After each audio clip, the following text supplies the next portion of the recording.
qualifies to play for Gibraltar. Very good, Sally. Thanks very much indeed. We shall see you later on. 22 minutes to 8. Pupils at a school in Edinburgh are to get extra anti-racism lessons after a complaint was made about a mural in the Assembly Hall. The painting at a Wardy Primary School dates from 1936. It depicts scenes from Alice in Wonderland, one of which includes the image described as a gollywog. At the time, a mother said the image was racist and offensive. The school, though, is refusing to remove it. Well, should history be preserved even if it offends? With us now, the author Lemn Sissay, and in our Edinburgh studio, Jeremy Howard, who's an art historian at the University of St Andrews. Good morning, both. To you both.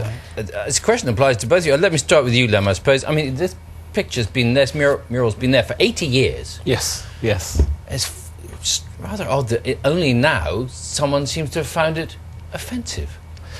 Well, I'm sure that it appeals to the majority. May not find it offensive, but the minority do. And the question is, in this sophisticated culture that we live in, do we listen to a minority who feel belittled by the image, or do we continue to propagate an idea which is long since passed and gone? I think it should be seen in an art gallery or in a place that can contextualise it.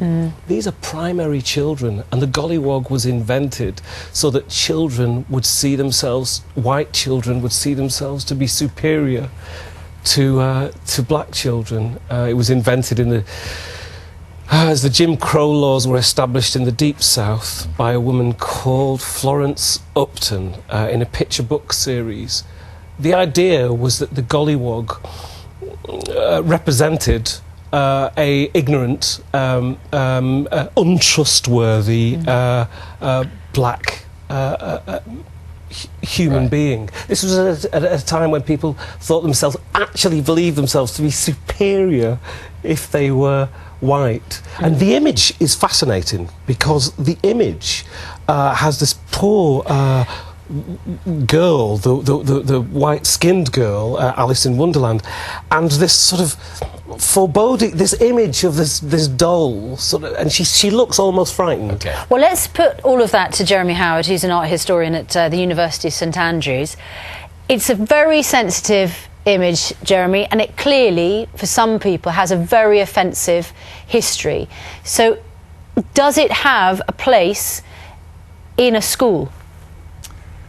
That is a good question, and it's a very difficult one to answer. I do believe that the school and schools like this could use such images to teach about the problems of history. And so therefore, because it's a work of the imagination, it's about fantasy, it's about altered states of consciousness, it's about literature, it's about learning, it's about engaging with art, that it is worth preserving, and as a document of its time, really. If one considers that it was painted in 1936, this is just after Hitler had apparently banned the gollywogs from Germany. So in many respects, historically, this could be seen as an anti-racist statement in its time. Okay. So historically, perhaps we need to reflect on that. Right. And Lem, it's a work of art. It's also a mural. So you either, as far as I understand it, you either cover it up or you leave it where it is. You can't just pick it up and take it away and hang it in a gallery somewhere. They do with Banksy. In Manchester Town Hall, there's a picture of Banksy next to the pre-Raphaelites. You can do that, okay. but in Manchester Town Hall, in the Great Hall, there is the coats of arms on the ceiling, and when apartheid was in practice in South Africa, the Manchester City Council actually covered the coat of arms for South Africa. When Mandela was freed, they took it off, and when people came into the Great Hall, they would ask, "Why is that coat of arms covered?" And people would then speak about it. You think it's acceptable for specifically that one small part of the mural, the offending character, to be covered up, leave everything else there? Do you think that would be suitable? I think it works in exactly the same way to cover it up as it does to show it. in that it is an educational it is a statement that can be seen educationally. We have to remember these are primary children. Yeah. Jeremy, do you, as an art historian, do you find it difficult, the idea of interfering with a work of art? Not too much. I do think art doesn't need to be kept in aspic. It can be engaged with. It can be, you know, interventions can happen with works of art. Instead of covering it up, maybe I would engage people with it, or possibly do an alternative mural at the other end of the hall, or which offers a different point of view. That's a possibility. All right. Very briefly, Lemn, because we're really out of time. Yeah, I know you wanted to make one more point. I just think of a little black boy going to that school, sat as the only black boy, and seeing that image and having other children relate from that image to him. It shouldn't be there. All right, this debate I'm sure will continue. Lemn Sissay and Jeremy Howard, thank you both very much indeed. Thank you. 7:44. Let's bring you up to date with our main stories this morning. Hospitals in England will start publishing monthly figures showing how many nurses are working on their wards. It's one of a number of measures announced in response to the neglect scandal at Stafford Hospital.